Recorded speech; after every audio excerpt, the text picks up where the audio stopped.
Hello friends, I am सेवर मांडा from RM institute.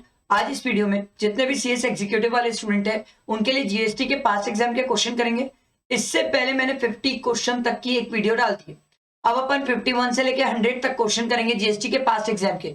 तो प्लीज वीडियो को लाइक करना और फ्रेंड्स तक शेयर करना, क्योंकि बहुत इंपॉर्टेंट है। स्टूडेंट को समझ आएगा कि किस टाइप का क्वेश्चन एग्जाम में आता है और इससे वो पेपर अच्छा बना सकता है। चलो टाइम वेस्ट नहीं करते, स्टार्ट करते 51 नंबर के क्वेश्चन से। देखो, construction of a complex building, civil structure or part thereof, including complex or a building intended for sale to a buyer, wholly or partly, except where the entire consideration has been received after the issuance of completion certificate, wherever required by a competent authority, or after its first occupation, whichever is earlier, as per Section 7 of the CGST Act 2017, read with items specified in schedule is known as।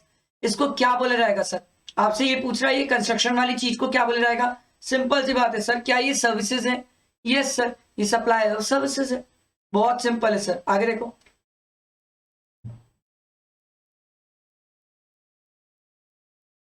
Sorry, अगला, which of the categories of registered person who are being eligible for composition scheme under the CGST act? कौन eligible है? देखो, restaurant वाला है, notified goods वाला नहीं sir. Same question है, हम करके आए, सेम क्वेश्चन है। आगे देखो, the composition levy payable by a registered person whose aggregate turnover in the preceding financial year does not exceed 1 crore and 50 lakh make supply by way of part of any services in any manner whatsoever being food or any other article। मतलब restaurant वालों की बात तो हो रही है sir.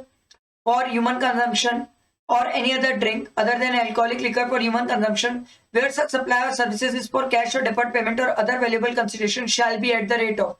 Sir इतना पूरा क्वेश्चन बोला और उसके बाद बोल रहा है सर कितना परसेंट रेस्टोरेंट वाली सर्विसेज में टैक्सेबल है? 5%। पढ़ के तो आए हैं sir.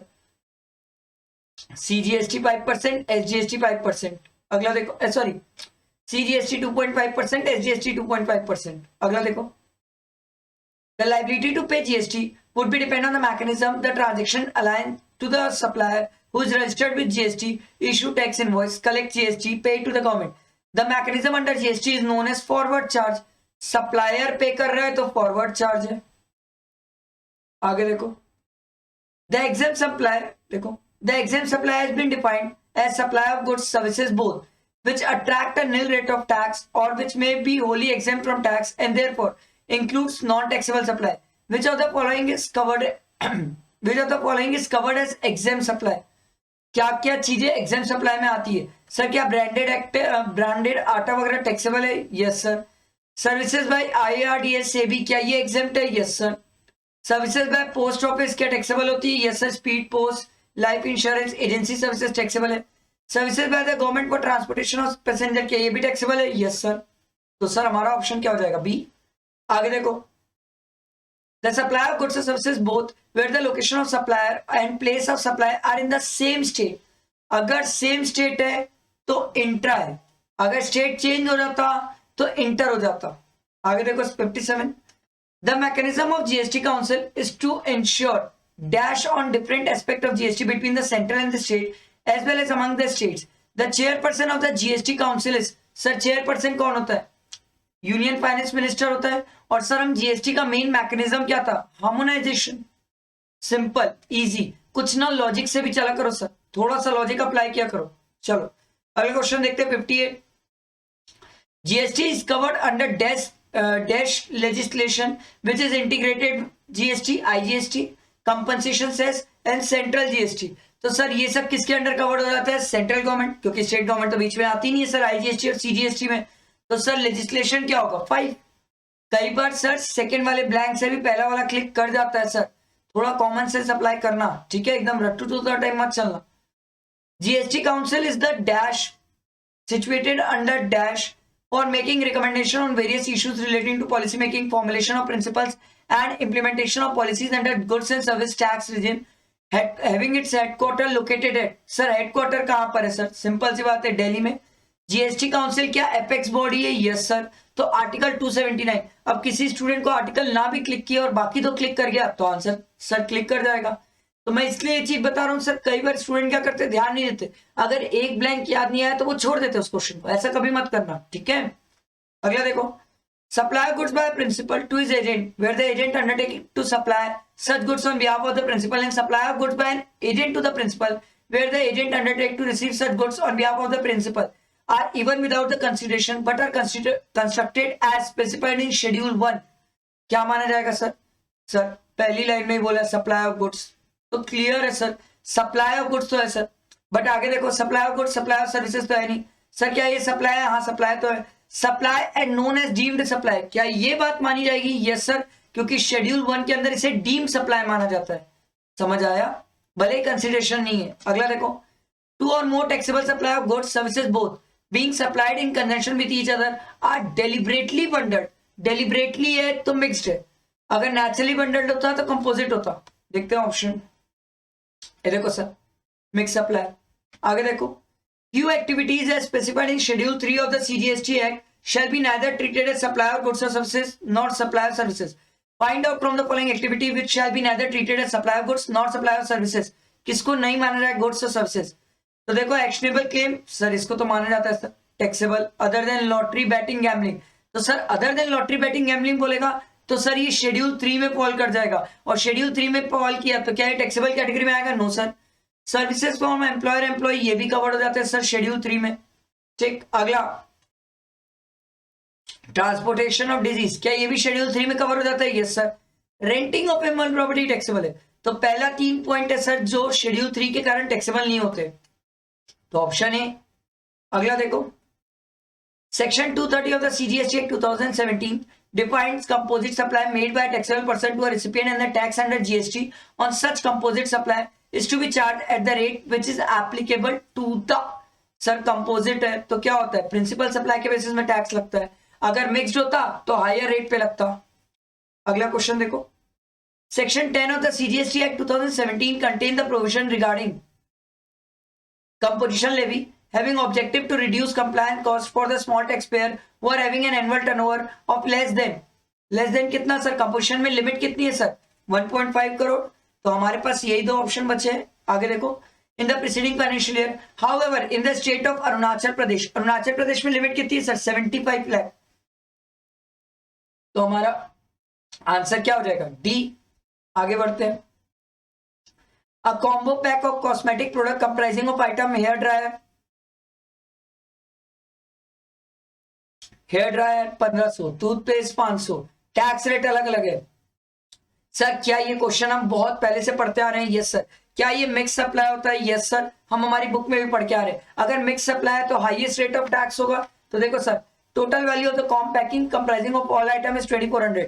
Tax to be charge कितना होगा सर? 2400 इंटू 28%, ये आ जाएगा सर 672. मिक्स सप्लाई है, हाईएस्ट रेट ऑफ टैक्स. आगे देखो, a person opting to pay tax as per section 10 of the CGST act 2017 under composition levy shall be required under chapter 2 of the central goods and service tax rules 2017 within 90 days of exercising of option give the intimation of details of the stock and inward supply from an unregistered person in form GST CMP 3.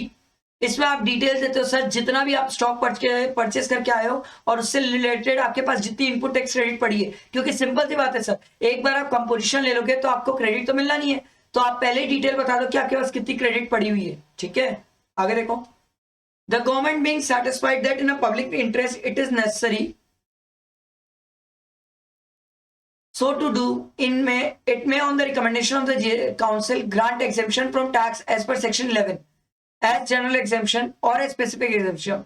The general exemption under section 11 of the CGST Act is granted by. Sir general exemption क्या notification के through होती है? Yes sir. अगर special exemption होती है ना sir, तो वो स्पेशल ऑर्डर के थ्रू होती है, ध्यान रखना sir.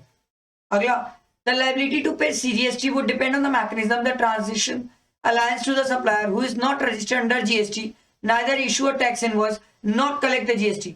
Tax to the government on such supplies paid by the recipient. अगर recipient पे कर रहा है तो वो क्या होता है सर? Reverse charge. सप्लायर पे करता है तो फॉरवर्ड चार्ज. आगे देखो सर, 69 नंबर का क्वेश्चन देखो. The supply should have the supply have been defined as the exempt supply has been defined as supply of any goods services both which attract nil or tax wholly exempt from tax or therefore also include non-taxable supply. Find out which of the following is covered as an exempt. क्या exempt में covered होता है sir? Sir same question है, करके आ चुके हैं sir, same question देखो repeat होता है sir. The supply of goods and services both under the CGST Act 2017 and the UTGST Act where the location of the supply and the place of supply are in। Sir अगर different state है तो क्या हो जाएगा? Inter state. Same state होता तो intra state हो जाता। अगला देखो, who will be the chairman of GST council. Sir ये हम कितने बार पढ़ चुके sir, union finance minister. Which of the following product is liable for central excise duty and not GST. अभी भी किस पे जीएसटी नहीं लगता सर? एविएशन टर्बाइन फ्यूल, याद है ना, petrol, crude oil, aviation turbine fuel, motor spirit, ये सब में आज भी सर जीएसटी बात नहीं है सर, एक्साइज सर्विस वही सब लगता है sir. Which of the following shall not be treated as deem supply. किसको डीम सप्लाई नहीं माना जाता सर? क्या ये प्रिंसिपल एजेंट वाले को माना जाता है? Yes sir. फिर इंपोर्ट ऑफ सर्विस को क्या डीम सप्लाई माना जाता है? Yes sir. Permanent transfer of a business, क्या इसको भी डीम सप्लाई माना जाता है? Yes sir. शेड्यूल 2 जिंदा है sir. Services from employer to employee, sir देखो देखो देखो, services from employer to employee, क्या ये डीम सर्विस माना जाता है? नहीं सर, ये शेड्यूल 3 में कवर होता है और ये तो नेगेटिव लिस्ट में है सर। समझ आया? आगे देखो, विच of the following do not fall in the category of supply of services. क्या सप्लाई ऑफ सर्विसेज की कैटेगरी में नहीं आता? आपसे नहीं आता पूछ रहा। देखो रेंटिंग तो आता है सर, परमिटिंग ये भी आता है सर। आगे देखते हैं, सर्विस ऑफ हाई कोर्ट ये नहीं आता है सर क्योंकि ये शेड्यूल 3 में फॉल कर जाता है। Service of high court, license तो टैक्सेबल है sir. Which of the following would be treated as deemed supply of goods and services. किसको डीम्ड माना जाएगा sir? Funeral, sale of land, function by MPs MLA, ये सब तो schedule 3 में है सर। और गिफ्ट अगर एम्प्लॉयर एम्प्लॉय को दे और एक्सीडिंग 50,000 है तो क्या उसे डीम सप्लाई माना जाएगा? Yes sir. 50,000 से ज्यादा में माना जाता है, कम होता तो नहीं माना जाता। ठीक है, आगे देखो 76, Saundarya and company sold product A B C as a mix supply. पहले से बता दिए सर, मिक्स सप्लाई। जीएसटी का रेट अलग अलग है सर, तो हाईएस्ट रेट लगेगा सर। इसमें तो क्या ही पढ़ना सर, बहुत इजी है। आगे देखो, for a trader in the state of Uttarakhand what is the turnover. Sir Uttarakhand है, उत्तराखंड के लिए टर्नओवर कितनी है सर? 75 लाख। पढ़ के तो आए हैं सर। देखो, concept of time, value and place of supply, देखो इसके क्वेश्चन भी है। A service would be called as a continuous supplier service। Sir question करके आए, कंटिन्यूस के लिए क्या रिक्वायरमेंट थी sir? 3 months।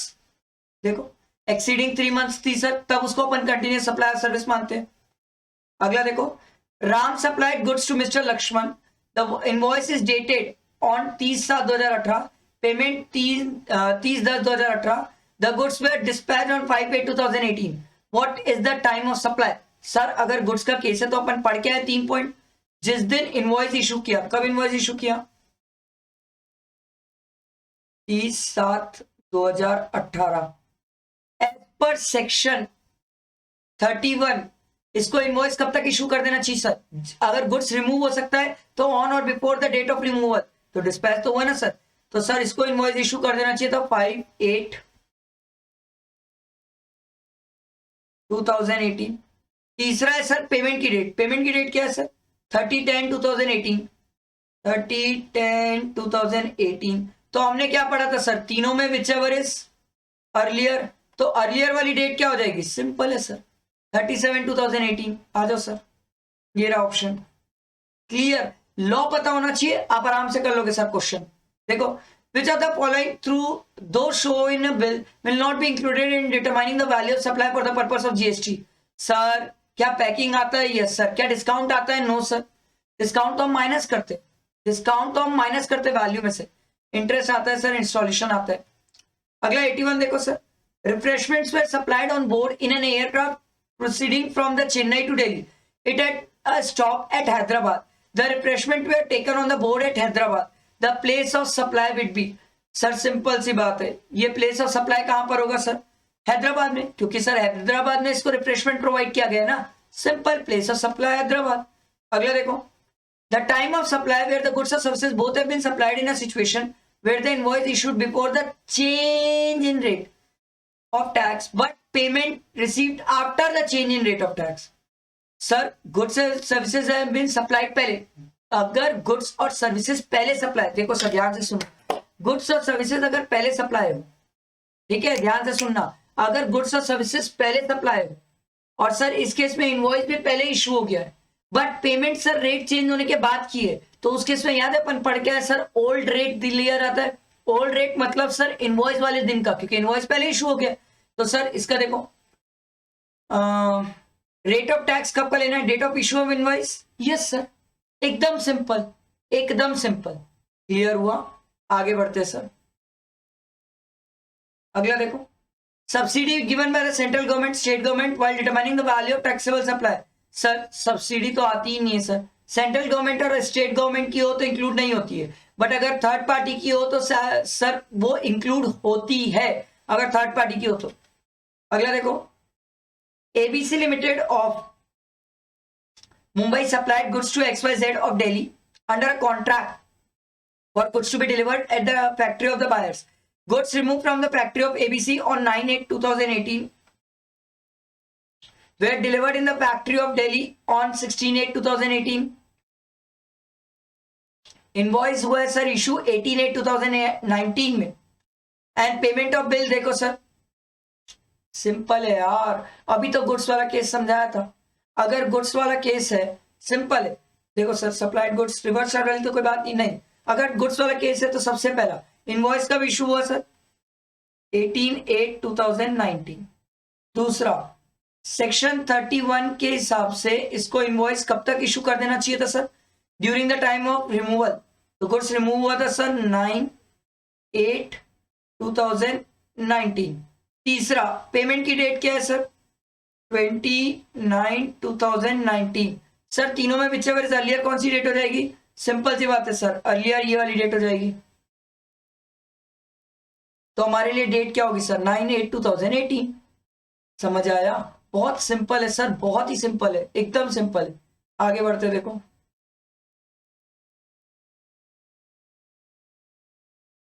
where an unregistered dealer supplied goods to a registered dealer, the time of supply and the reverse charge shall be। Sir reverse charge अगर goods का case है तो date of receipt of goods, payment, और तीसरा होता था sir 30 days from the date of issue of invoice. तीनों में विचएवर इज अर्लियर, यही वाली बात होती थी।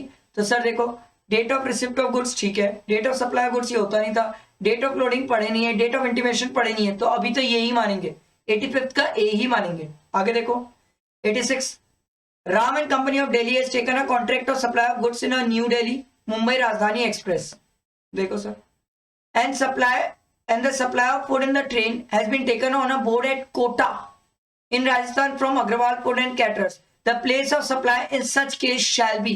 सिंपल सी बात है सर, फूड कहां पर प्रोवाइड हो रहा है सर, फूड प्रोवाइड हो रहा है कोटा में, कोटा में प्रोवाइड हो रहा है ना सर, तो प्लेस ऑफ सप्लाई क्या हो जाएगा, सिंपल कोटा, एकदम सिंपल। आगे देखो, mister Raviraj a registered person based in the Ahmedabad solicit the services of an event management। Event management का अपन ने सिंपल ये पढ़ा था sir, at the place where the event management is, मतलब जहां पर इवेंट मैनेजमेंट हो रहा है। तो देखो sir, event management company based in Mumbai for his daughter's marriage plan at a destination wedding at a place located in Udaipur.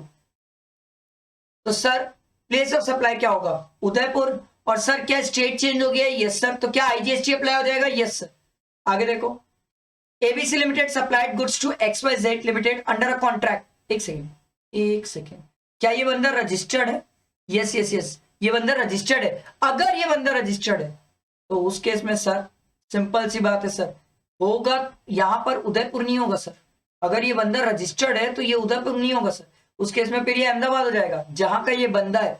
अगर ये रजिस्टर्ड है तो ये अहमदाबाद हो जाएगा सर, ठीक है, और अहमदाबाद होके क्या लग जाएगा, IGST, सिंपल। आगे देखो, ABC Limited supplied goods to XYZ Limited under a contract for the goods to be delivered to a factory of XYZ. The goods were removed on 9 September। Sir same question है sir, same question है। And the goods were delivered on 15 September। Goods remove हो सकते हैं। Invoice 18 September। देखो sir, goods remove हुए इस दिन, invoice under section 31 बन जाना चाहिए था। इनवॉइस इसने 18 September को बनाया है। पेमेंट देखो सर, क्रेडिट और बुक्स में एंट्री दोनों में विचएवर इज अर्लियर, तो 19 September अर्लियर डेट हो जाएगी। तो 9 September, 18 September, 19 September, तीनों में विचएवर इज अर्लियर क्या हो जाएगा, 9 September। सिंपल है सर, इजी क्वेश्चन था ये, अभी हमने किया, सेम प्रोविजन है। अगला देखो 89, what will be the value of supply of the mobile phone sold by Micromax to the Anil for 35,000 in exchange with his old mobile phone. The sale price of the new mobile phone without the exchange is 40,000. Sir new phone की value कितनी है? 40,000. The value of exchange of old phone, the value of old phones to exchange was 7,000. Old phone की value 7,000 है, ठीक है, और उन्होंने decide किया था कि 35,000 में हम एक्सचेंज कर लेंगे, पर न्यू फोन की वैल्यू कितनी है सर? 40,000. तो आपसे पूछ रहा है value of supply of new phone कितना हो जाएगा सर? 40,000, क्योंकि नए फोन की वैल्यू कितनी? 40,000 है ना, तो 40,000 जो नए फोन की वैल्यू क्या उसी वैल्यू पे एक्सचेंज माना जाएगा? यस सर, और उसी वैल्यू पे वैल्यू ऑफ सप्लाई माना जाएगा. आगे देखो 90. Mishra Enterprises has made supplies of 5,50,000 to BK Enterprises. Municipal Authority of Jaipur on such supply levied the tax at the rate of 10% on 55,000. तो देखो सर, ये 5,50,000 plus municipal tax sir 10% of 55,000, तो कितना आ जाएगा sir? 5,500 municipal tax. CGST and SGST chargeable on the value of supply, tax दिया हुआ sir. Packing not included, sir क्या packing include हो जाएगा? Yes sir. कितना इंक्लूड होगा? 15,000 plus subsidy of 25,000 was received from an NGO on the sale of such goods and the price of 5,50,000 is after taking. तो क्या minus हो चुका है? Yes sir. बट क्या सब्सिडी टैक्सेबल है? Yes sir. तो अपन ऐड कर लेंगे. Discount offered 1% on the 1% which was mention on the invoice. तो सर डिस्काउंट अपन माइनस कर दे. 1% ऑफ 5,50,000. उसके बाद और कुछ दिया हुआ है नहीं. आपको बोला वैल्यू ऑफ सप्लाई निकालने, तो वैल्यू ऑफ सप्लाई कितना आ जाएगा सर? 5,50,000 इसका 1% माइनस कर दिए, ये आ गया प्लस 5,500 प्लस 15,000 प्लस 25,000, ये आ रहा है सर 5,90,000. ठीक है, समझ आया? प्लस अगर आप चाहो तो इसमें टैक्स भी ऐड कर लो, तो टैक्स अगर आप 66,000 ऐड करोगे तो ये आ जाएगा सर 656,000. ये आपका फाइनल आंसर आ जाएगा सर. अब यहां पर ये कोई आंसर दिया नहीं हुआ है सर, यहां पर ये आंसर गलत है, ध्यान रखना ये गलत है. आगे देखो, बाबूर ऑटोमोबाइल्स ऑफ जयपुर है सप्लाइड द गुड्स ऑफ 2,66,090. ठीक है, to Goyal automobiles of Ajmer in the month of March 2020. The supplies made was inclusive of taxes, मतलब टैक्स इंक्लूडेड है. तो सर इंटू 100 डिवाइडेड बाय 118, क्योंकि 18% है ना सर, तो वैल्यू ऑफ सप्लाई हमारा आ जाएगा 266,090 इंटू 100 डिवाइडेड बाय 118. ये आ जाएगा सर 225500. देखो सर ऑप्शन है क्या? ये रहा सर 225500. समझ आया?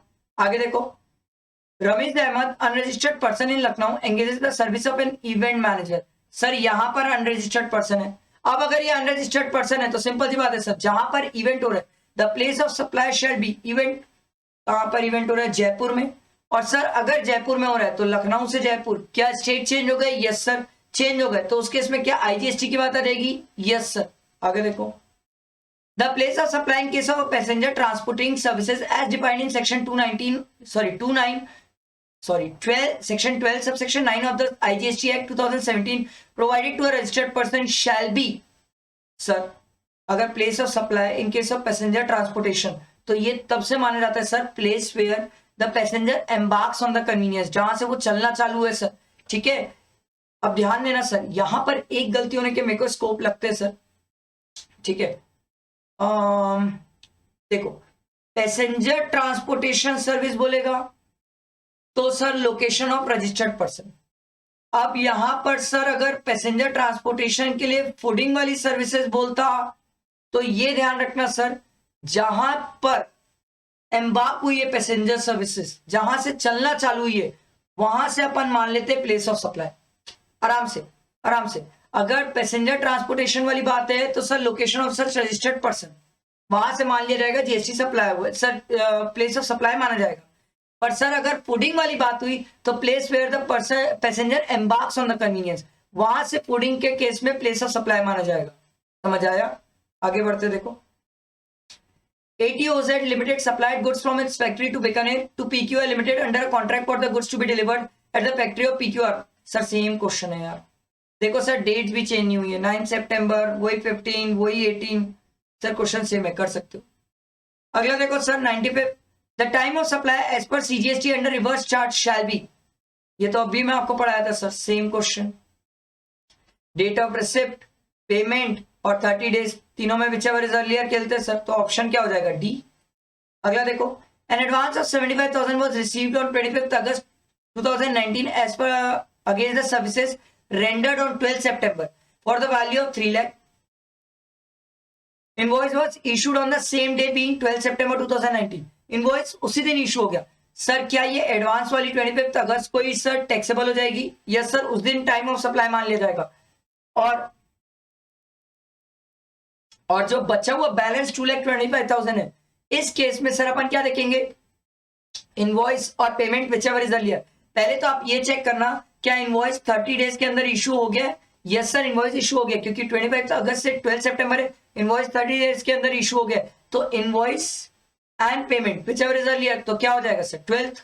सिंपल है सर, 25 और 12। Clear, simple. अगला देखो Nandita buy the voucher from a Shopper Stop on 14। Sir Shopper Stop से वाउचर बाय किए ऑन 14 Feb 2020 for a value of 11,000 for giving as a gift to his brother. एक मिनट, 14 Feb भाई को Valentine day वाले दिन, for giving a gift to his brother having a validity of a voucher for encashment till 3rd March। The gift voucher so given by the Nandita to her brother was redeemed by him on 1 March 2020। अब देखो sir यहां पर voucher बताया नहीं है किस purpose के लिए, तो हमने बोला था सर वाउचर अगर आइडेंटिफिएबल हो तो date of issue of voucher, और अगर वाउचर आइडेंटिफिएबल ना हो एनी अदर केस तो date of redemption of voucher. तो रिडीम कब हुआ सर? 1 March। तो 1 March को उसकी क्या मान ली जाएगी? Time of supply. समझ आया? आगे देखो अ machine which is taxable under the GST at the rate of 18% was supplied on 10/6/2019 for which invoice was issued on 3/8/2019 and the payment was received on 10/8/2019.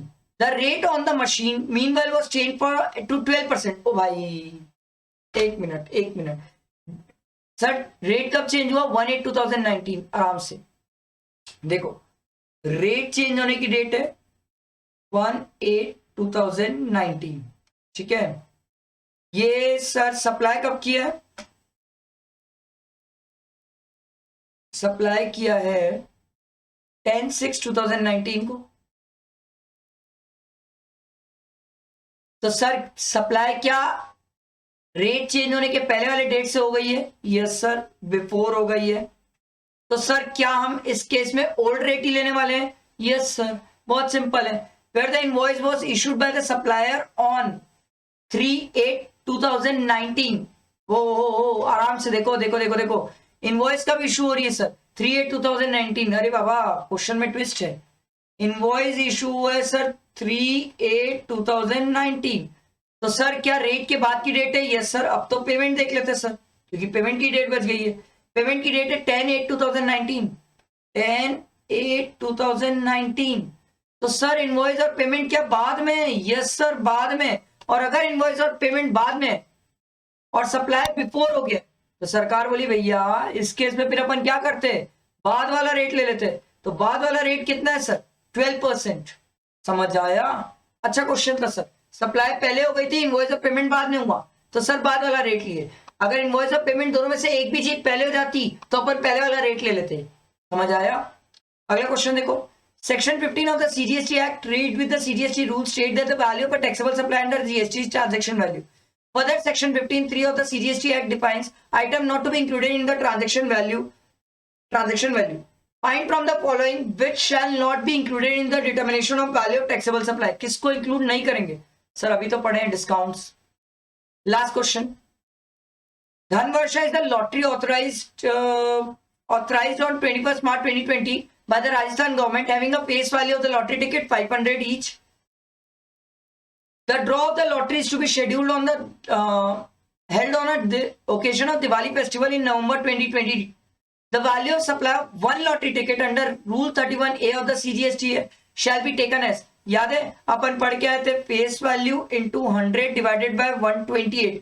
ये अपन करते हैं और इसको कंपेयर करते हैं किससे सर? गवर्नमेंट के रेट से। दोनों में विच एवर इज हायर लिया जाता है तो सर कर लो 500 इंटू 100 डिवाइडेड बाय 128, ये कितना आ रहा है sir 500 into 100 divided by 128, sir ये आ रहा है सर 391 ले लो राउंड फिगर, तो 391 आ रहा है। अब गवर्नमेंट का रेट कितना है सर 385, दोनों में विच एवर इज हायर कितना हो जाएगा 391। समझ आया? ये अपन ने 100 क्वेश्चन तक कंप्लीट किया। अब इसके बाद नेक्स्ट वीडियो में 101 से लेके 150 तक जाएंगे और फिर 150 से लेके 200 तक, फिर 200 से लेके 250 तक, मतलब बेसिकली 3 वीडियो और लगेगी जीएसटी में। बहुत सारे क्वेश्चन है सर, बट एक्सट्रीम लेवल की प्रैक्टिस है। इतना अगर आप प्रैक्टिस कर लिए तो आपसे एग्जाम बड़ा जबरदस्त जाएगा। ठीक है, चलो कोई डाउट क्वेरी कुछ भी पूछ लेना, फ्रेंड्स तक शेयर करना और प्लीज लाइक करना, इससे मुझे भी मोटिवेशन मिलेगा। ठीक है, चलो थैंक यू फ्रेंड्स।